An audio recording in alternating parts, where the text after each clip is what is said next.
একটু পিছনে আসেন ভাই।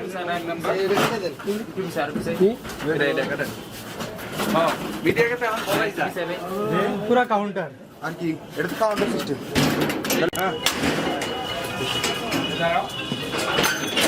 এটা একটু পিছনে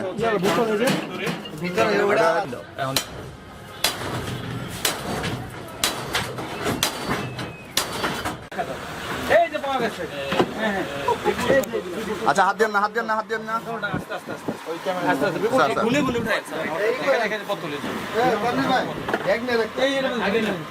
মাঠ একটা বিস্তীর্ণ এলাকা, এই বস্তিতে রেড দিই। আরফিনার যে বাসভবন, সেই বাসভবনগুলোতে আমরা প্রথমেই প্রায় জনশূন্য, সবাই তাৎক্ষণিকভাবে বেড়ে চলে যায়। কিন্তু কক্ষ থেকে 66 বোতল ফেন্সিডিল পাওয়া যায় এবং প্রায় 4 লিটার মতো চোলাই মদ। এই অভিযান পরিচালনাকালীন সময়ে আমরা জানতে পারি যে আরফিনার এই মাদকের অর্থ দিয়ে একটি বিলাসবহুল ভবন ঠিক 1.5 কিলোমিটার দূরে গোপালপুর এই এলাকায় পড়ে আছে। সেখানে চলে আসি।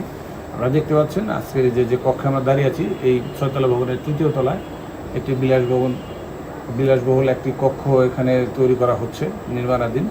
আমরা জানতে পারছি এখানেই সে রাত্রিবেলায় ঘুমায়। সকল কক্ষ আমরা তল্লাশি করি। কতগুলো ফ্ল্যাট এগুলো তালাবদ্ধ পাওয়া যায়। একটি ফ্ল্যাট তালাবদ্ধ অবস্থায় আমরা প্রবেশ করি, কিন্তু ভিতরে একটি মেয়েকে পাওয়া যায়। আদালতে সোপর্দ করব, মাদক সেবনের আলামত আছে।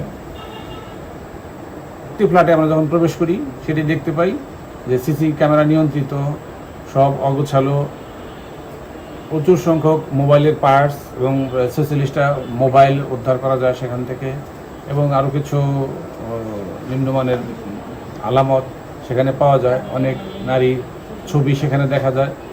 পুরোটাই যে ক্রাইম সিন, বোঝা যায় যে একটা অপরাধস্থল। আরফিনা তার যে এই মাদকের অনেকগুলো মামলা তার মধ্যে তার বিরুদ্ধে আছে, তার বিরুদ্ধে আইনানুগ যে ব্যবস্থাপনা সেগুলো আমরা নিব। এই জন্যই সকল ভবন আমরা তল্লাশি করলাম, কিছু কিছু বিষয় পেলাম। তো সম্ভবত এখানে যে মাদক বা মাদকের অর্থ এখানে থাকার কথা ছিল সেটি হয়তো সরিয়ে ফেলেছে। তো আমরা আমাদের অভিযান অব্যাহত থাকবে।